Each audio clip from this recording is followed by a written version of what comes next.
తన ఆశ ఏంటంటే ఏసే తన ఆశ. తను ఏసే ఎలా జీవించమని ఈ లోకంలో చెప్పాడో ఆయన కూడా అలాగే ఈ లోకంలో జీవించగలడు. పాతాళంలో ఆయన దప్పికొంటున్నాడంట. అబ్రహాం రొమ్మున లాజరు ఆడుకొని ఉన్నాడు. అయ్యా నువ్వు నాకు దప్పిక తీర్చు, కనీసము ఆ లాజరు చిటికెన వేలితోనైనా నాకు కొన్ని నీళ్ళ చుక్కలైనా ఇవ్వు. ఈ లోకంలో ఆయన దప్పి ఎలాంటిది? ఆశ సంబంధమైన, అంటే ఈ లోక సంబంధమైన దప్పికను ఆయన తీర్చుకోగలిగాడు. అదే అయితే మనము లోక సంబంధమైన దప్పిక గురించే కాదు, కానీ ఇది లోక సంబంధమైన దప్పిక. అయితే ఆయన ఇంకా కింద వచనంలో అంటాడు, చదువుతావా? నాకు 5 సహోదరులు ఉన్నారు. అందుకు అబ్రహాము, కుమారుడా, నీవు నీ జీవిత కాలమందు నీకు ఇష్టమైనట్టు సుఖం అనుభవించితివి, అలాగుననే లాజరు కష్టం అనుభవించడానికి జ్ఞాపకం చేసుకును. ఇప్పుడైతే వాడు ఇక్కడ నెమ్మది పొందుచున్నాడు, నీవు యాతన పడుచున్నావు. అంతేగాక ఇక్కడ నుండి మీ యొద్దకు. అయితే ఏమంటున్నాడంటే, ఈ లోక సంబంధంలో నాకు 5 సహోదరులు ఉన్నారు. నేను నా ఆశలన్నింటినీ తీర్చుకోగలిగినాను, నా ఆశలన్నింటినీ తీర్చుకున్నాను. నీవు అయితే నా సహోదరులు ఉన్నారు, నా సహోదరులకి సువార్తను ప్రకటించడానికి ఎవరైనా పంపమంటే దేవుడు ఏం చెప్తున్నాడంటే, వాళ్ళను ఈ లోకంలో వాళ్ళకి ప్రకటించడానికి ప్రవక్తలు ఉన్నారు, ఇంకెవరున్నారు? యాజకులు ఉన్నారు. అయితే మనం ఈ లోక సంబంధమైన దప్పిక గురించి అతడు చూస్తున్నాం. అయితే ఆత్మ సంబంధమైన దాహం కూడా ఈ లోక సంబంధమైన అంటే ఇంకొకటి ఏంటంటే యోహాను సువార్త 4వ అధ్యాయంలో ఉంటది. అంటే ఎలాంటి దప్పిక ఉన్నది? సమరయశ్రీ ఎలాంటి దప్పిక ఉన్నది అనేసి చూద్దాం. అయితే మనం అన్ని విషయంలో మనలాగే హెబ్రీ 4:15 చూసినట్టయితే ఆయన అన్ని విషయంలో మనలాగానే శోధింపబడ్డాడ. మనలాగానే ప్రతిది కూడా. శోధన అంటే ఏంటంటే అదే యోహాను పత్రికల్లోనే ఉంటదంటే యేసయ్య శోధింపబడ్డాడు. ఆకలి కొనడంతో సాతాను వచ్చేసి ఈ బండలను రాళ్ళుగా చేసుకొని తినేసేయి అని అంటాడు అనమాట. ఈ బండను రాళ్ళుగా చేసుకొని తిను అంటే ఏంటి? శోధన అంటే ఏంటి? టెంప్టేషన్. మనకి ఏదైతే మన కళ్ళ ముందు కనబడుతుందో ఆశని తీర్చుకో, నీ ఆశను తీర్చుకో. ఆకలి అనే ఆశ నీకు పోయింది కదా, నువ్వు ఆ ఆకలిని తీర్చేసుకో అంటే దేవుడు ఏం చెప్పిండు అక్కడ? వాక్యంతోనే సాతానికి సమాధానం చెప్పిండు. ఆ ఆశ అంటే ఏంటంటే ఇక్కడ దప్పి, ట్రస్టీ అంటే ఏంటంటే దప్పి అనేసి అర్థం. అయితే మళ్ళీ ఇంకొక ధనవంతుడిని కూడా ఈ లోకంలో చూసుకున్నట్లయితే ఒంటే సూది బెల్లంలో దూరుతుంది కానీ ధనవంతుడు పరలోక రాజ్యంలో ప్రవేశించలేడు. ఎందుకు? ధనం సంపాదించుకోవడం చెప్పొద్దు. ధనం సంపాదించుకోవడం అంటే తప్ప? చెప్పండి, కాదు కదా. అదే ఎందుకు మరి? కాకపోతే దాని మీదనే ఆశ పెట్టుకోవడం తప్పు. నీ ధనం ఎక్కడ ఉంటుందో నీ మనసు కూడా అక్కడే ఉంటది. అందుకని దేవుడు చెప్పాడు అనమాట.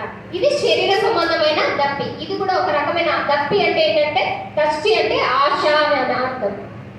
అయితే హాగర్ కూడా లోక సంబంధమైన దప్పికను పొందది. అయితే ఆదికాండం 21:17 చూసినట్టయితే హాగర్ కూడా దప్పికొన్నదన్నమాట. హాగర్ కూడా దప్పికొన్నప్పుడు అయితే అప్పుడు దేవుడు దేవదూతను పంపించి అక్కడ నీటిని ఒకసారి చదవండి. దేవుడు ఆ చిన్నవాని మొరను వినెను. అప్పుడు దేవుని దూత ఆకాశం నుండి హాగరును పిలిచి, హాగరు నీకేమి వచ్చినది? భయపడకము, ఆ చిన్నవాడున్న చోట దేవుడు వాని స్వరము విని ఉన్నాడు. అయితే ఏంటంటే హాగర్కి ఆ చిన్నవాడు హాగర్ కుమారుడు ఇష్మాయేలు దాహానికి దేవుడు ఏం చేసిందంటే దేవదూతను పంపించి అక్కడ నీళ్లను ఆ విధమైన దాహాన్ని అక్కడ తీర్చిడు, ఆశను తీర్చిడు దేవుడు. అలాగే ఇంకొక రకంగా చూసినట్లయితే 20వ అధ్యాయము ఆదికాండము 11వ వచనం. ఇశ్రాయేలు దాహం కొన్నప్పుడు దేవుడు ఏం చేస్తాడో చూద్దాం. ఆదికాండము 20వ అధ్యాయం 11వ వచనం.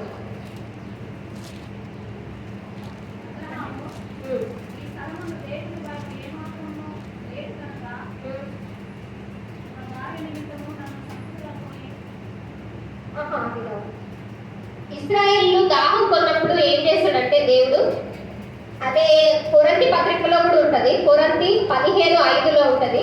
ఇశ్రాయేలు దాహం వేసినప్పుడు ఏమంటాడంటే దేవుడు బండ నుంచి నీళ్ళని ఇస్తాడు. అయితే ఆ బండ ఎవరు మరి? క్రీస్తే బండ క్రీస్తే.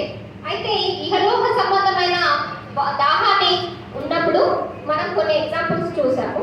అయితే సమరయ స్త్రీ కూడా ఒక దాహాన్ని కలిగి ఉంటుంది అన్నమాట. అంటే రకరకాలుగా కొంతమందికి ప్రతిష్ట అనే దాహం ఉంటుంది, కొంతమందికి రాజకీయ దాహం ఉంటుంది, కొంతమందికి వ్యభిచార దాహం ఉంటుంది. అయితే సమరయ స్త్రీ ఎలాంటి దాహాన్ని కలిగి ఉన్నదో యోహాను సువార్త 4వ అధ్యాయంలో మనం చూడవచ్చు.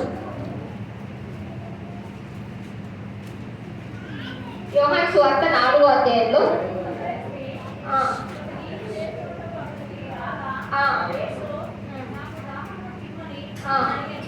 అయితే ఈమె ఏం దాహాన్ని కనుక్కున్నదంటే మామూలుగా ఆమె అసలు నీళ్ళు చేరుకోవడానికి మధ్యాహ్నం వచ్చింది. అయితే మధ్యాహ్నం ఎందుకు వస్తుంది? అందరికి పొద్దున పనులు ఉంటాయి కదా, అందరికి పొద్దున్నే పనులు ఉంటాయి. కానీ ఆమె ఎప్పుడు వచ్చింది? మధ్యాహ్నం వచ్చింది. మధ్యాహ్నం ఎందుకు వచ్చింది? అది అంటే ఎవరు అక్కడ ఉండరు, అక్కడ ఎవరు ఉండరు. ఆ సమయాన్ని చూసుకొని ఆమె మధ్యాహ్నం వచ్చింది. ఎందుకు?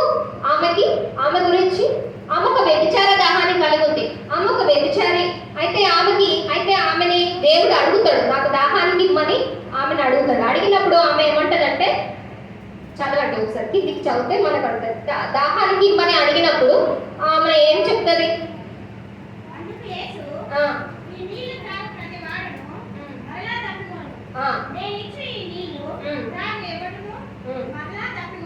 అయితే అమ్మ కొంచెం నీళ్ళు ఇవ్వమని ఆమెను అడిగినప్పుడు ఆమె ఏమంటదంటే, అయ్యా నేను సమరయ స్త్రీని కదా, నేను సమరయ స్త్రీని, యూదులలో పుట్టిన దానిని కాదనేసి ఆమె చెప్తుంది అన్నట్టు.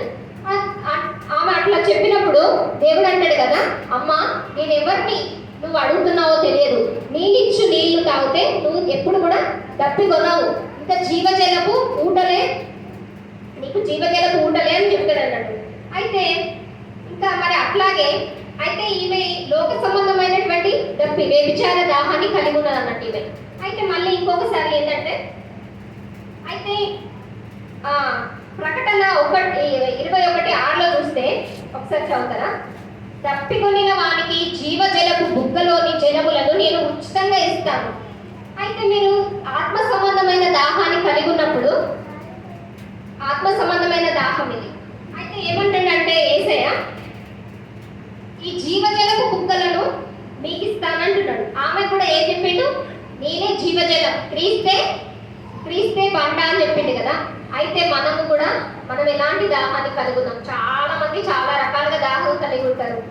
వ్యభిచార దాహం అని, మత దాహం అని కూడా ఉంటారు. అంటే కొంచెం మత పిచ్చి అని మనం అంటాము, కాకపోతే మత దాహం అని, వ్యభిచార దాహం అని, కుల దాహం అని రకరకాల దాహాలు ఉంటాయి. అయితే వాటన్నింటినీ దేవుడు మన ముందు ఎగ్జాంపుల్స్గా నేను తీసుకొని మీకు అందరికీ నేను వివరిస్తున్నాను.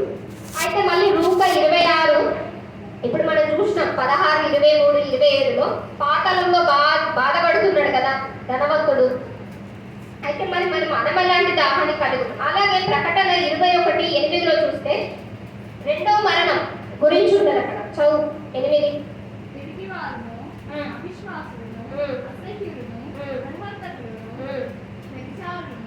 వ్యభిచారులను, నరహంతకులు, ఇలాంటి దాహాన్ని కలిగి ఉన్న వారందరూ ఎక్కడికి వెళ్తారంట? అగ్ని గంధకములకు, రెండో మరణంలోకి వెళ్తారు. 20, 13, 14, 15 చదువుతావా ఒకసారి?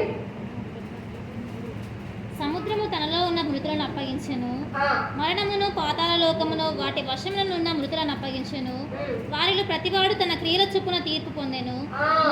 ఏంటి? మన క్రియల చొప్పున ఫలం పొందుతాం మనం. ఇప్పుడు ధనవంతుడు తన క్రియల చొప్పున ఫలం పొందిండు, నరకంలో ఉన్నాడు, నరకంలో యాతన పడుతున్నాడు. చిటికల వేలుతోనైనా నాకు కొంచెం నీళ్ళు అయ్యా అబ్రహామా అని చెప్పేసి యాతన పడుతున్నాడు. నువ్వు చనిపోయిన తర్వాత నువ్వు ఏది చేసినా వ్యర్థమే, ఇంకా ఏమి రాదు. నువ్వు బ్రతికుండగానే ఈ లోక సంబంధమైన దాహాన్ని కలిగి ఉన్నావా? అయితే దేవాది దేవుడు ఎందుకు అసలు ఈ లోకానికి వచ్చి దాహం అనేసి ఎందుకు అన్నాడు? అయితే ఈ దాహం అనేది అసలు ఎక్కడి నుంచి వచ్చింది? ఈ వర్డ్ అనేది ఎక్కడి నుంచి తీసుకోబడింది అనేసి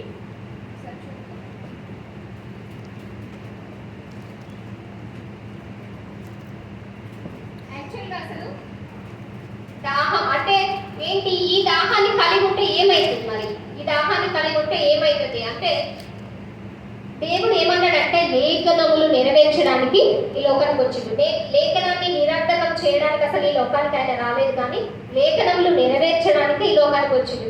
ఆయన ఏమంటాడంటే తన్ను తాను తగ్గించుకొని పిలిపి